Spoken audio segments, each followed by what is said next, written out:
The birds stopped singing on a Tuesday. I noticed it while drinking my morning coffee on the porch, that strange absence of sound where there should have been chirping and fluttering. By Friday, I hadn't seen a sparrow, robin, or starling anywhere in my neighborhood. My colleagues at Meridian General Hospital dismissed my concerns. Dr. Linden gave me that look, the one that said I was overthinking again.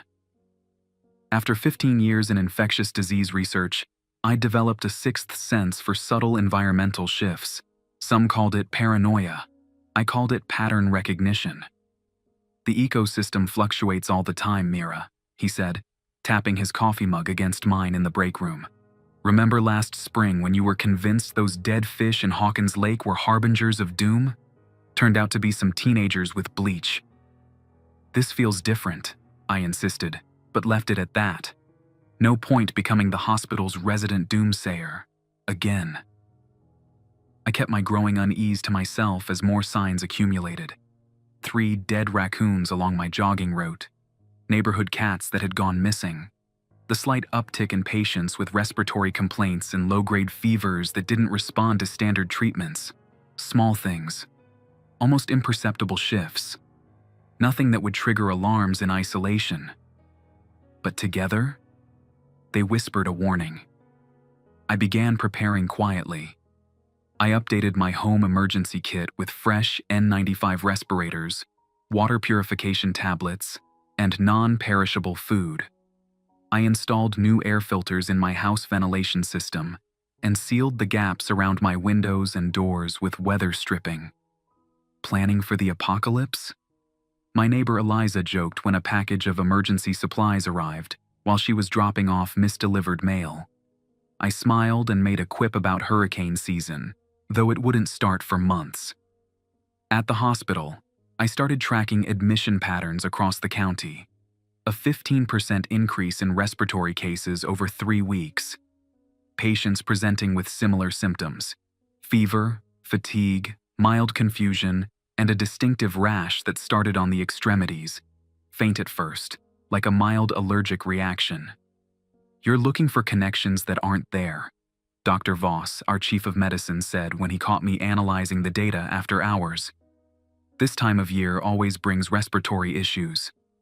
Not with this presentation, I countered, highlighting the pattern of symptoms on my screen. And not with this distribution pattern. He sighed, pinching the bridge of his nose. Just don't start a panic, Mira. We're already short-staffed after budget cuts. I nodded, but once he left, I printed the data and continued my investigation at home. On day 19, a Wednesday, I woke with a sense of foreboding so strong it felt physical. The streets were quieter than usual during my drive to work. Fewer people walking dogs. Fewer joggers. The morning light seemed too harsh, revealing a world that looked normal but felt deeply wrong. I hadn't taken 3 steps into the ER when Dr. Jansen pulled me aside. "We've got 7 new cases with the same presentation," she whispered, her dark eyes serious. "All from the north side of the county. 2 went into respiratory distress overnight. The north side, where Helix Bioresearch maintained their compound behind layers of security fences and a cover story about agricultural innovation." "Any commonalities between the patients?" I asked. "None we've found. Different ages, occupations, no shared locations." "Sounds airborne," I murmured. She nodded grimly. "That's what scares me." We spent the morning examining the new patients. By afternoon, 3 more arrived, including a nurse from our pediatric ward who'd shown no symptoms during her shift the previous day. Hospital protocol dictated isolation for unidentified respiratory infections, but with the sudden influx, we were running out of negative pressure rooms. I helped Dr. Jansen set up a makeshift isolation ward in what had been an overflow waiting area. "Something's very wrong here," she said as we taped plastic sheeting across doorways. "These patients are deteriorating too quickly." I agreed. The disease progression wasn't following any pattern I recognized. The initial symptoms, fever, rash, mild confusion, rapidly gave way to severe respiratory distress, followed by neurological decline. The rash darkened and spread, blood vessels visible beneath the skin like dark webs. Most concerning was the change in mental status. Patients became disoriented, then agitated, then aggressive, all within hours of admission. At 4:30 p.m., I was examining throat cultures in the lab when the power flickered. The backup generators kicked in immediately, but the brief darkness felt ominous. My phone vibrated with a text from Dr. Jansen. 3 more cases, first responders this time. All worked the same accident scene yesterday, hazmat situation near Helix. I stared at the message, the pieces clicking into place. I abandoned the lab and headed to the isolation ward, grabbing a fresh N95 respirator from the supply cart on my way. The scene inside had deteriorated. Medical staff rushed between beds, many now wearing full face shields and gowns in addition to masks. The moans of patients filled the air, punctuated by the harsh beeping of monitors. Dr. Jansen met me by the nurse's station, her face drawn with exhaustion. 2 of the first patients have slipped into comas, she said without preamble. The others are getting worse by the hour. What about the first responders? Already showing advanced symptoms. Whatever this is, the incubation period is shortening, or the viral load was increasing. Have you contacted the CDC? I asked. She nodded. And state health officials. They're sending a team, but it'll be hours before they arrive. And Helix? Has anyone reached out to them? Director Voss tried. They're not taking calls. Of course they weren't. I'm going to call my contact at USAMRIID, I said, pulling out my phone. Dr. Jansen raised an eyebrow. You have a contact at the Army Medical Research Institute for Infectious Diseases? We collaborated during the pandemic, I explained, scrolling through my contacts. If this is as bad as I think, we'll need more than the CDC. I stepped into the hallway to make the call, but before I could dial, a commotion erupted from inside the isolation ward. A patient, a firefighter admitted less than an hour ago, had torn out his IV and was attempting to climb out of bed, fighting against the nurse trying to restrain him. I rushed back inside as alarms blared. The man's movements were jerky, his eyes glassy and bloodshot. The rash had spread across his face, darkening to a deep purple-black. "Need help here?" the nurse called, struggling to hold the man's shoulders. I grabbed a sedative from the medication cart and hurried over. The patient's strength was astounding for someone in his condition. It took 3 of us to hold him still enough for me to administer the injection. Gradually, his struggles weakened, though his eyes remained open, tracking our movements with an unsettling intensity. That shouldn't have happened, Dr. Jansen said quietly as we stepped away from the bed. His temperature was 104.5. With that fever, he shouldn't have been able to move like that. I nodded, a new fear crystallizing. This isn't just attacking the respiratory system, it's affecting the brain. As if confirming my suspicion, another patient began thrashing in her bed, monitors screaming as her vitals spiked. The next hour passed in a blur of crisis response, sedating agitated patients, adjusting oxygen levels, drawing blood for new tests. When I finally had a moment to breathe, I stepped into the hallway and called my USAMRIID contact. The call went to voicemail. I left a message describing the situation in clinical terms, emphasizing the unusual neurological symptoms and rapid progression. When I turned around, Dr. Voss was standing behind me, his face ashen. "We just received word," he said, voice low. "Military personnel are en route to establish a perimeter around the hospital. The entire county is being placed under quarantine." A cold weight settled in my stomach. They already know what this is. He didn't deny it. We're being instructed to discharge all non-critical patients immediately and prepare for an influx of cases. What about the infected? What treatment protocols? We've been told to maintain isolation and wait for the military medical team. His shoulders slumped slightly. This is beyond our capabilities, Dr. Hayes. The fact that he used my surname instead of my first name told me exactly how serious the situation had become. This wasn't colleague to colleague anymore. This was the hospital director following disaster protocols. "I should call my brother," I said, more to myself than to him. Max lived on the other side of the county with his family. If quarantine was being established, they needed to prepare. "Use the landlines," Dr. Voss advised. "Cell networks are about to be restricted." He walked away, already calling out instructions to nearby staff. I headed for the nurse's station phone, but before I reached it, every cell phone in the vicinity, including mine, emitted the same harsh alert tone simultaneously. A collective hush fell over the hallway as people read their screens. "Emergency alert. Shelter in place. Order effective immediately. Do not go outside after dark. Avoid all outdoor activity. Between 8 p.m. and 6 a.m. Close and seal all windows and doors. More information to follow. This is not a test." For a moment, no one moved. Then the questions erupted, voices rising with fear and confusion. Why just after dark? What the hell is going on? Are we supposed to stay here? Dr. Voss appeared at the end of the corridor, hands raised for attention. "Listen carefully," he called over the noise. "We've been designated an emergency treatment center. All medical personnel are required to remain on site until relieved. If you need to contact family, use the hospital landlines, but keep calls brief." He paused, his gaze sweeping across the assembled staff. "What we're dealing with appears to be an airborne pathogen with unusual properties. It becomes more virulent in low-light conditions, which explains the night restrictions.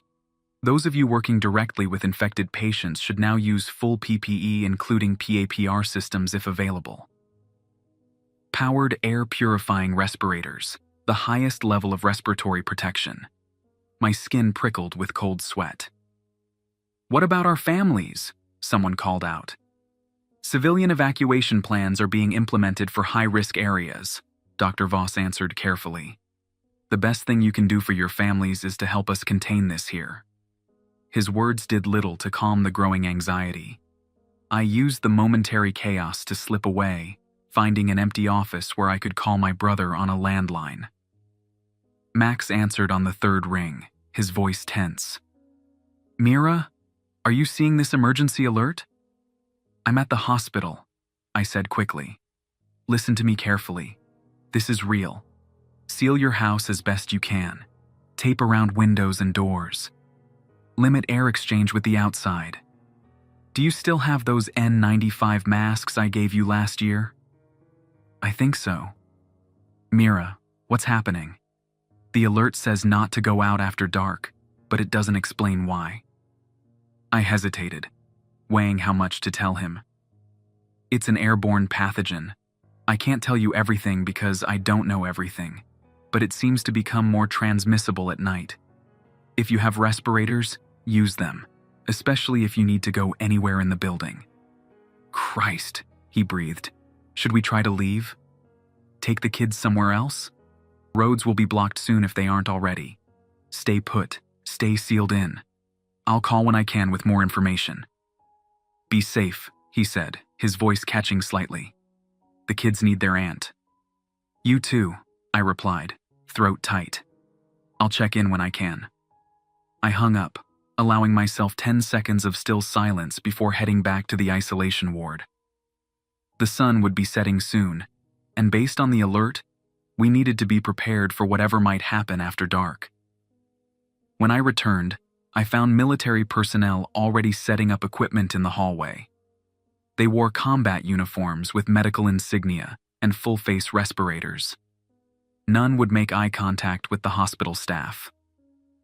Dr. Jansen intercepted me, pulling me into a supply closet. "They're taking over," she whispered furiously. "They're redirecting our critical patients to a field hospital they're establishing in the parking garage." "That might be for the best," I said. "They'll have better containment facilities." "That's not the point." Her eyes flashed. "They knew about this. They were prepared for it. This didn't just happen, Mira." I couldn't argue with her logic. The speed of the military response suggested prior knowledge. What matters now is containing it and treating the infected, I said carefully. Politics can come later. She looked like she wanted to argue, but was interrupted by her pager. They want all attending physicians for a briefing in 5 minutes. We joined the gathering in the main conference room. About 30 staff members sat spaced apart, an instinctive distancing born from years of pandemic awareness. At the front stood a woman in a military uniform and a man in a rumpled suit. "I'm Colonel Reeves from the United States Army Medical Research Institute of Infectious Diseases," the woman began without introduction. "This is Dr. Phillips from the CDC. 28 hours ago, there was a containment incident at a nearby research facility involving an experimental pathogen designated XR27. She pulled up an electron microscope image on the screen. What appeared to be a virus with an unusual structure I didn't recognize. XR27 is a novel respiratory pathogen with unique properties, she continued. It was being studied as part of a defensive research program to develop countermeasures against potential biological threats. Translation: they were weaponizing it, even if the goal was ultimately defensive. The organism has several concerning characteristics, Dr. Phillips added, stepping forward. It's airborne, with high transmissibility. Initial symptoms include fever, rash, and mild cognitive effects, progressing rapidly to respiratory compromise and neurological involvement. We've noticed, Dr. Jansen muttered beside me. What makes this pathogen unique, Colonel Reeves continued, either not hearing or choosing to ignore the comment, is its photosensitivity. Ultraviolet light degrades the viral envelope, making it less stable in daylight. After sunset, the pathogen remains viable in air for much longer periods. Additionally, cooler nighttime temperatures and higher humidity create ideal conditions for transmission. That explained the night restriction in the alert. I raised my hand. Does it affect the blood-brain barrier? We're seeing neurological symptoms that suggest central nervous system involvement. Colonel Reeves nodded. Yes. By the 12-hour mark, the pathogen crosses the blood-brain barrier. It affects the amygdala and frontal lobes, leading to increased aggression and impaired decision-making. A cold silence fell over the room as the implications sank in. Treatment options? Dr. Voss asked from the front row. Dr. Phillips hesitated. We have experimental antivirals being airlifted here now. For patients in early stages, the antivirals combined with immunomodulators may slow progression. Once neurological symptoms appear, the efficacy rate drops significantly. And mortality rates?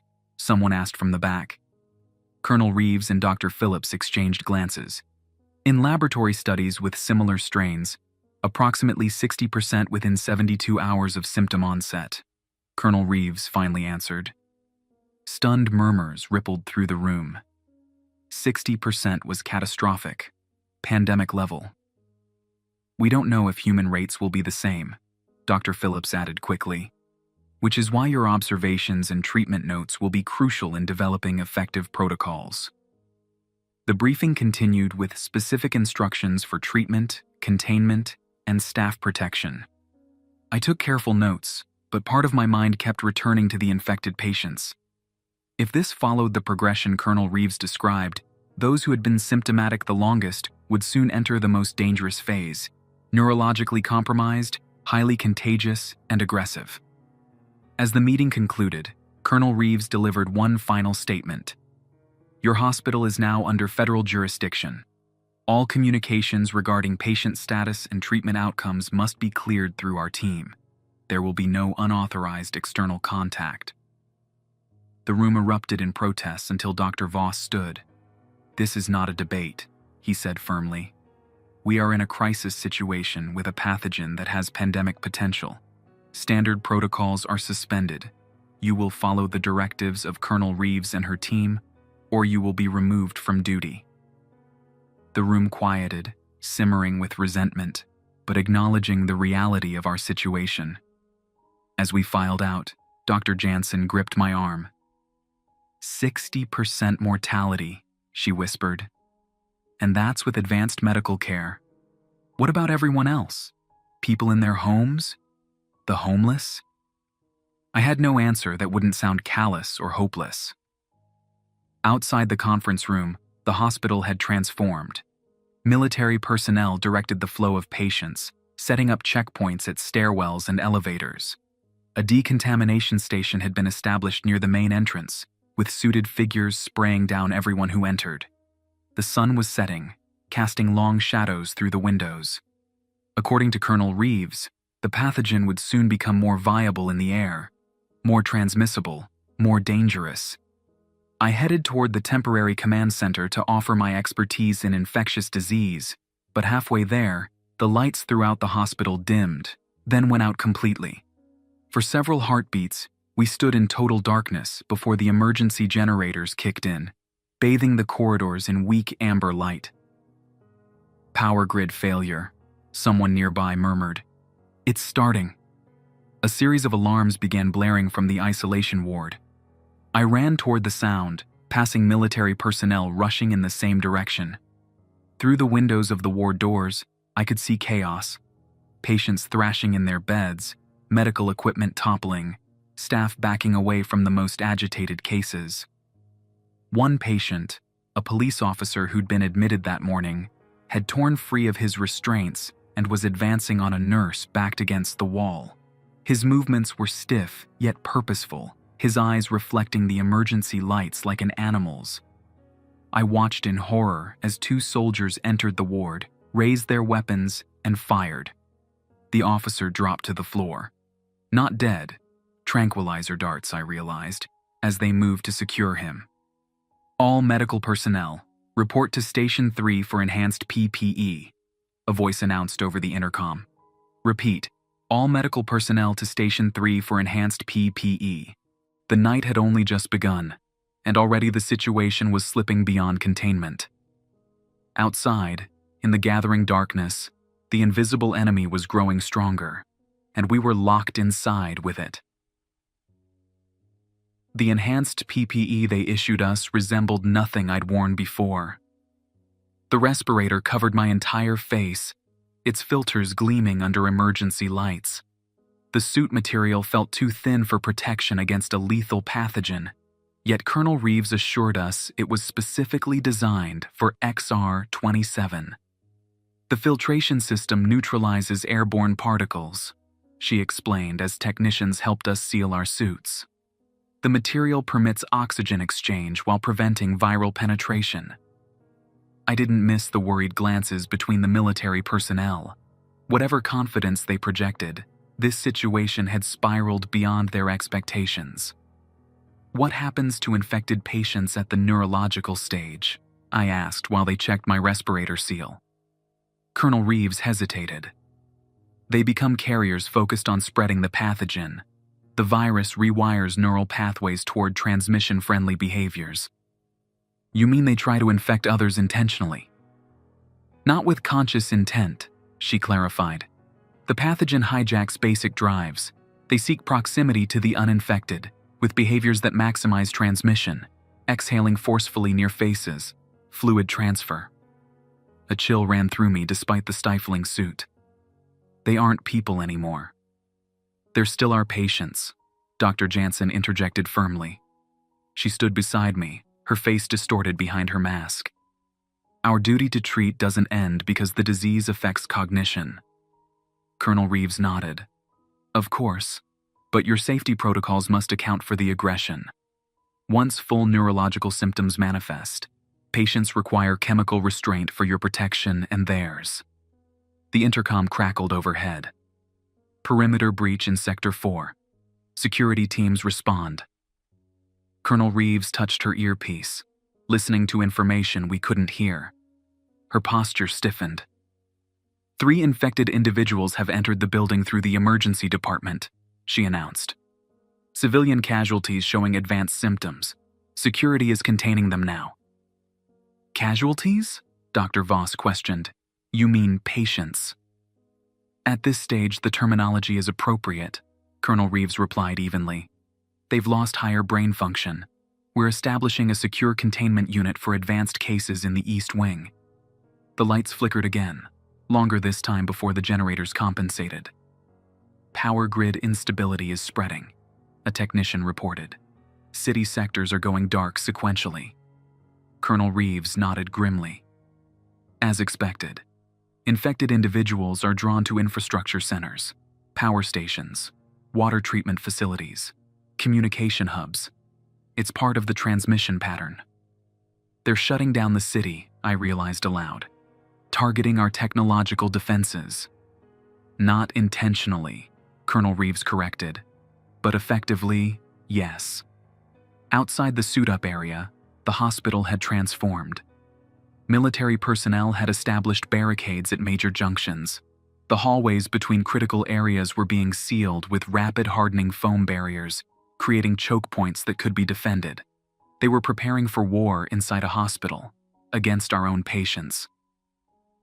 Dr. Jansen and I were assigned to the assessment center, evaluating new arrivals for infection stages. The military had established a triage protocol prioritizing healthcare workers, first responders, and those showing minimal symptoms. "What about everyone else?" Dr. Jansen demanded when we received our instructions. "Resources are limited," the military doctor replied flatly. "We focus on those we can save who can help save others." The cold utilitarian calculus of disaster medicine. I'd studied it, taught it even, but facing its implementation twisted something inside me. My phone vibrated, surprising, as I thought the networks had been restricted. A text from Max. "Power out in whole neighborhood. Strange noises outside. Someone trying doors on our floor. Arya scared. What's happening?" I stared at the message, heart pounding. My brother and his family lived in an apartment complex near the center of town. If infected individuals were already concentrated enough there to cause power failures. I showed the message to Dr. Jansen. "You need to tell Colonel Reeves," she said immediately. "They could send an extraction team. For one family? When they're triaging whole neighborhoods?" She gripped my arm. "Try anyway. Max has 2 children, right? They're prioritizing families with minors." I sought out Colonel Reeves, finding her consulting with security personnel near the command center. She listened to my request with an impassive expression. "We have extraction teams operating in priority zones," she said when I finished.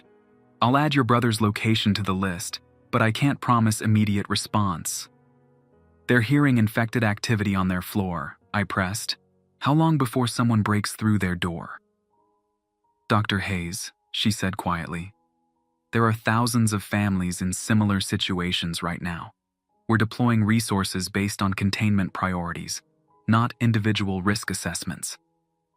"They're children," I said, desperation bleeding into my voice. Something in her expression softened fractionally. "I'll see what I can do. That's all I can offer." It would have to be enough. I returned to the assessment center, texting Max. "Keep door barricaded. Stay absolutely quiet. Cover door cracks with towels. Use masks if you have them. Help might be coming." The might felt like a betrayal, but false promises would be worse. For the next hour, I focused entirely on the patients streaming into our assessment area. Most showed early symptoms: fever, the distinctive rash beginning on hands and feet, mild disorientation. Those we could still help with the experimental antivirals. Others arrived too far gone, eyes bloodshot, the rash darkened and spreading across their faces, movements jerky and purposeful. These were sedated immediately and transferred to the containment unit. None of us spoke about what would happen to them there. My phone vibrated again. Max's message chilled me. "They're through the Pattersons' door across the hall. Sounds of fighting, then screaming. Now nothing. Nikki saw shadows under our door. They know we're here." I stood frozen, staring at the message. Dr. Jansen read it over my shoulder. "Go to Colonel Reeves," she urged. "Now." I ran through hallways increasingly resembling a war zone. Military personnel had established gun positions at major intersections. Medical staff huddled in treatment areas. tending patients while casting nervous glances at the barricaded doors. Colonel Reeves was no longer at the command center. A harried lieutenant informed me she'd moved to the helipad to coordinate aerial evacuations. "The situation in the city is deteriorating faster than anticipated," he explained, refusing to meet my eyes. "We're consolidating defensive positions." "What about extraction teams?" I demanded. "My brother's family is trapped with infected breaking into their apartment." "All teams have been recalled to secure locations," he said stiffly. "Civilian rescue operations in compromised zones have been suspended until daylight." Until daylight. Hours away. Too late. "I need transportation," I stated flatly. "I'm going to get them myself." The lieutenant stared. "That's impossible. The perimeter is locked down. No one goes in or out. Then they die." My voice didn't sound like my own. "2 children die because you won't spare one vehicle and driver. Dr. Hayes, there are protocols. Your protocols are condemning innocent people." Our standoff was interrupted by a soldier rushing in. "Lieutenant, we've got multiple breaches in the East Wing. The containment unit has been compromised. All available personnel needed for evacuation of critical patients." The lieutenant's face paled beneath his mask. "Report to your station, Dr. Hayes." "That's an order." I stood my ground. My station is wherever I can save lives. Right now, that's with my family. He turned away without responding, following the soldier toward the crisis. I used the distraction to slip away, heading for the loading docks. If I couldn't get official transportation, I'd find another way. The hospital parking garage was chaos. Military vehicles blocked the main exits. Medical staff huddled near the elevators, some crying, others arguing with soldiers preventing their departure. Beyond the barricades, I could see civilian cars still parked in their spaces, including mine. I skirted the edge of the crowd, keeping my head down. The protective suit marked me as authorized personnel, allowing me to move relatively freely. I reached a service door that led to the second level where my car waited. A hand gripped my arm. I turned to find Dr. Jansen. "You're going after them," she said. Not a question. I nodded. She pressed something into my hand. A key card. "This opens the service gate on level 3. Guards are focused on the main exits. They'll court-martial you for helping me," I warned. A grim smile touched her lips. "Add it to the list of protocols we've broken today." She hugged me briefly, the bulky suits making the gesture awkward. "Find them. Bring them back if you can. If not..." She hesitated. "The roof access codes are 5591. Evacuation helicopters are prioritizing children." "Thank you." The words felt inadequate. "Just come back. We're going to need every doctor we can get when this is over." Her confidence that there would be an a time after this crisis nearly broke me. I nodded, not trusting my voice, and slipped through the service door. My car started on the first try, its normalcy surreal after everything that had happened. I navigated through the nearly empty garage to the service exit Jansen had indicated. The keycard worked, the gate rising silently. No alarms sounded. No soldiers appeared to stop me. I eased onto the street, keeping my lights off despite the darkness. The city beyond the hospital grounds was transformed. Whole blocks lay in darkness, while others maintained power. Abandoned cars littered the streets. In the distance, a building burned, orange flames licking the night sky with no sirens responding. I checked my phone. No new messages from Max. I tried calling, straight to voicemail. The cell networks must be failing alongside the power grid. The most direct route to Max's apartment would take me through downtown, likely a hotspot for infection. I chose a longer path through residential areas, hoping for fewer encounters. The neighborhoods I passed through were eerily still. Homes sat dark and silent, blinds drawn, doors presumably barricaded from within. Occasionally, I caught glimpses of movement, shapes hurrying between houses or figures standing unnaturally still in yards, heads tilted as if listening. I kept moving, staying below 20 miles per hour to minimize engine noise. The PPE suit was cumbersome for driving, but I didn't dare remove it. According to Colonel Reeves, the pathogen reached maximum transmissibility at night. Every breath outside the filtration system could carry infection. 10 minutes into my journey, I encountered the first major obstacle, a multi-car pileup blocking the intersection. As I slowed, considering alternatives, I noticed movement among the wrecked vehicles. People, or what had been people. They moved with that distinctive stiffness I'd observed in advanced stage patients, not shambling or awkward, but with a predatory efficiency stripped of human grace. Their heads swiveled toward my car as I approached, tracking the sound. I reversed quickly, taking a side street before they could converge on my position. The detour cost precious minutes and took me closer to downtown than I'd planned. Here, the devastation was more pronounced. Storefronts had been smashed, merchandise scattered across sidewalks. A city bus lay on its side, windows shattered. The infected were more numerous, wandering singly or in small groups, their movements becoming more coordinated as I watched. Colonel Reeves's briefing echoed in my mind. The pathogen rewires neural pathways toward transmission-friendly behaviors. These weren't mindless zombies from horror films. They were human bodies reprogrammed with a single purpose: spread the infection. And they were learning, adapting, becoming more effective hunters with each passing hour. I skirted the edge of downtown, taking residential streets whenever possible. Max's apartment building finally came into view, a modern 6-story complex now dark, except for occasional flashlight beams visible through windows. I parked a block away, not wanting the engine noise to attract attention. This close to my goal, I needed stealth more than speed. The street outside the apartment complex held scattered cars, some with doors still open as if their owners had fled in panic. No movement visible, but that meant little. The infected seemed to conserve energy until they detected potential victims. I texted Max. "Outside your building. Which unit? How many infected on your floor?" No response. Network still down, or worse. I couldn't consider worse. I knew they lived on the 4th floor, but not which unit. The building had at least 60 apartments. I needed more information before venturing inside. The complex had an exterior fire escape on the south side, metal stairs zigzagging up the facade. If I could reach it without detection, I might be able to signal Max from outside their window. He'd mentioned their apartment faced the parking lot, which narrowed possibilities considerably.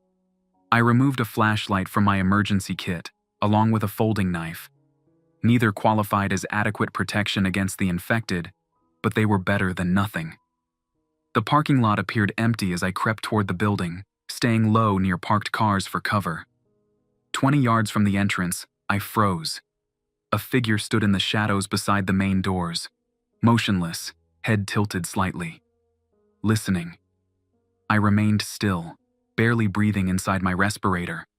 After what felt like eternity, the figure moved, stepping into the faint moonlight. A woman in pajamas, her skin mottled with the telltale rash, eyes reflecting light like an animal's. She paused, face turning slowly as if scanning the parking lot, then moved inside through the broken lobby doors. I waited until she disappeared, then continued toward the fire escape. Reaching it without incident, I began the climb, wincing at every metallic creak of the old structure. The 4th floor landing provided a view of 8 apartments facing the parking lot. 2 had lights visible, flashlights or candles. I needed to identify which might be Max's without attracting the infected. I tried his number again. Still nothing. Taking a calculated risk, I texted, "Flash your light in window 3 times if you can see fire escape." I watched the lit windows intently. Nothing happened for 30 seconds. Then, at the far end of the building, a light blinked deliberately. 1, 2, 3. Relief flooded through me. Max's apartment was 6 windows down. I moved carefully along the narrow fire escape, pausing at each window to check for movement inside. Most apartments appeared empty or abandoned. The window outside Max's unit was locked, as expected. I tapped gently on the glass. A moment later, the blinds parted slightly, and Max's face appeared, haggard and terrified. His eyes widened in recognition despite my suit and mask. He unlocked the window, sliding it open just enough to speak. "Mira, thank God. There are those things everywhere in the building." "I'm getting you out," I said, voice muffled through the respirator. "Arya and Nikki?" "Hiding in the bathroom. They're scared, but okay. Pack only essentials. Water, food, medications. We're leaving through the fire escape." He hesitated. "There are people on the stairs between floors. Not normal people. They attacked the Pattersons when they tried to leave." My mind raced. If the stairwells were compromised, the fire escape might be our only exit route, straight down to my car. "How many infected have you seen?" "At least 5 on this floor.